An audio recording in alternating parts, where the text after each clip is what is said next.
बिस्मिल्लाहिर्रहमानिर्रहीम। आज 1 मई है 2021, 18 रमज़ानुल मुबारक 1442 हिजरी हफ्ते का दिन है आज। और ये 1 मई है तो आज ये लेबरर्स डे है।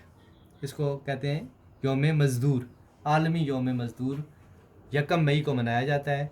तो मज़दूर की इंग्लिश है लेबरर, ये भी साथ याद रख रहे हैं। आमतौर पे लेबर होता है ना, लेबर मज़दूरी को कहते हैं, जबकि मज़दूर को लेबरर कहते हैं। तो लेबरर्स डे हो गया, योम मज़दूर, मज़दूरों का दिन। आज की क्लास में हम हस्बे मामूल रूटीन के मुताबिक 2 काम सीखेंगे। एक कोटेशन ऑफ द डे, और उसके बाद एक और बहुत इम्पॉर्टेंट लेसन है आज, वो आपने गौर से सुनना है। आज की कोटेशन ऑफ डे है एक अंग्रेज़ का कॉल। उसने कहा कि every age is modern to those who are living in it. गालिबन इस अंग्रेज़ का नाम है जस्टिस बेंजामिन। उसने ये कॉल पेश किया कि every age is modern to those who are living in it, कि हर ज़माना मॉडर्न है उन लोगों के लिए जो उसमें रह रहे हैं। हम ये कह रहे हैं कि हम बड़े मॉडर्न ज़माने में रहते हैं। तो इस कॉल का मतलब ये है कि ये हम मॉडर्न ज़माने में नहीं रहते। आज से जो 1000 साल पहले रहते थे वो भी ज़माना मॉडर्न था उन लोगों के लिए जो उसमें रह रहे थे। तो every age is modern to those who are living in it, कि हर ज़माना मॉडर्न है, जदीद है उन लोगों के लिए जो उसमें रह रहे हैं। तो ये आज की कोटेशन हमने सीखी। इसमें आपने देखा कि सिर्फ इंग्लिश लिखी है, और आपको कि हमारा मकसद ही इंग्लिश में सीखना है। उर्दू मैंने बता दी, लेकिन यहाँ पे मैंने उर्दू इसमें लिखी नहीं है, ज़रूरत नहीं है लिखने की। सिर्फ यह है कि आपको याद रहनी चाहिए, क्योंकि हमने इंग्लिश कोटेशन सीखनी है। तो ये कोटेशन हो गई। आज का लेसन पे आते हैं। अब हम, आपने गौर किया कि मैंने यहाँ 3 चीज़ें लिखी हुई हैं: parts of speech, tenses, SVO। अच्छा, ये क्या है जी? 3। तो ये एक,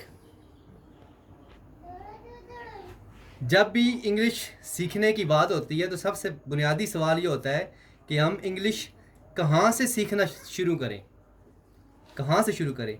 आम तौर पे ये होता है कि हम कहते हैं कि हमें टेंसेस से शुरू करना चाहिए। तो वही बात हम इसमें, इस शॉर्ट सी वीडियो में हम सीखेंगे कि क्या वाकई हमें इंग्लिश सीखना टेंसेस से शुरू करना चाहिए, या फिर पार्ट्स ऑफ स्पीच से, या फिर SVO से। तो जो मेरी मालूमात है उसके मुताबिक हमें सबसे पहले टेंसेस सीखने की बजाय बुनियादी चीज़ें सीखनी चाहिए, जो कि SVO है। आप कहेंगे जी ये क्या है? तो मैं ये कहूँगा कि ये वो है जो हम सीख चुके हैं। कब सीख चुके हैं? तो आप याद करें, डे 1, डे 2, उसमें हमने सीखे थे सब्जेक्ट, हेल्पिंग वर्ब, वर्ब और ऑब्जेक्ट। इसमें हेल्पिंग वर्ब शामिल नहीं है। बाकी जो 3 है ना, SVO, S से बनता है सब्जेक्ट, V से बनता है वर्ब, और O से बनता है ऑब्जेक्ट। तो ये 3 चीज़ें बुनियादी हैं। जब तक हमें ये पता नहीं होंगी हम टेंसेस की तरफ नहीं जा सकते। इसीलिए जब मैंने क्लास शुरू की थी तो पहले दिन ही मैंने आपको सब्जेक्ट, हेल्पिंग वर्ब, वर्ब और ऑब्जेक्ट सिखाए थे, ताकि हमें मालूमात, बुनियादी मालूमात हो इंग्लिश की। तो सबसे पहले इंग्लिश सीखने के लिए SVO सीखा जाता है। तो उसके बाद दूसरे नंबर पे क्या जी, अब वाकई अब हमें टेंसेस की तरफ बढ़ना चाहिए, या फिर उससे पहले एक और चीज़ है अज्जाए ज़ुबान, पार्ट्स ऑफ स्पीच। जो इंग्लिश की ज़ुबान है उसके बुनियादी अज्जा, बुनियादी हिस्से, वो सीखने ज़रूरत है, या फिर हम डायरेक्ट टेंसेस पे चले जाएं। तो अब मैं आपको ये बताता हूँ कि नहीं, टेंसेस पे आप अभी भी हम नहीं जाएंगे। हालांकि हमने ज़माने लिख ली। टेंसेस क्या है? टेंसेस एक ज़माना है। टेंसेस क्या है? ज़माने को कहते हैं, ज़माने। टेंसेस ज़माने, ज़माने सीखना कोई मुश्किल नहीं है। असल चीज़ है पार्ट्स ऑफ स्पीच सीखना। अगर आप सिर्फ यहाँ पे एक वर्ड लिखें, आई बाट आ टिकट, आप इसमें आई सब्जेक्ट है जिसने काम किया, बाट क्या है? वर्ब है। और ऑब्जेक्ट है टिकट, मैंने एक टिकट ख़रीदा, इसमें हेल्पिंग वर्ब नहीं है, आ भी जाए तो यहाँ पे आ जाएगा, कोई मसला नहीं उसका। अब कोई भी टेंस हो ज़माना, तो उसमें क्या होगा, अगर मैंने टिकट ख़रीदा तो ये है, ज़माना जब बदलेगा तो आई फिर भी वही रहेगा और टिकट भी वही रहेगा। बाट ख़रीदा, अगर आ जाए बाय BUY, ख़रीदता हूँ, I buy a ticket, I am buying a ticket, I have bought a ticket, I shall buy a ticket. तो ये शेल या इज़ एम आर या वाज वार या हैव आए या बाट आया, इसने क्या किया, सिर्फ ज़माना बदलाया, बाकी सारी चीज़ें सब्जेक्ट और ऑब्जेक्ट वही रहे।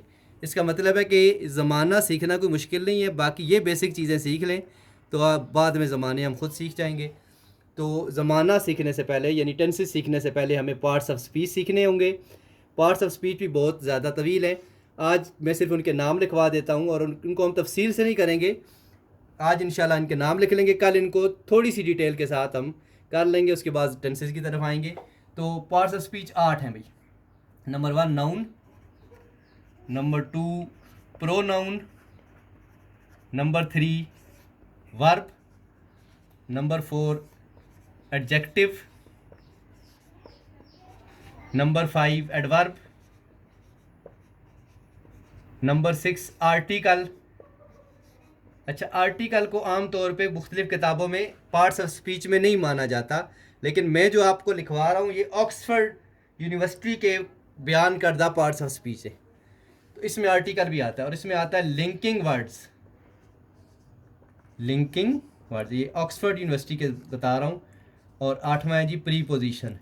आम तौर पे मुख्तलिफ़ किताबों में ये डिफरेंट मिलते हैं।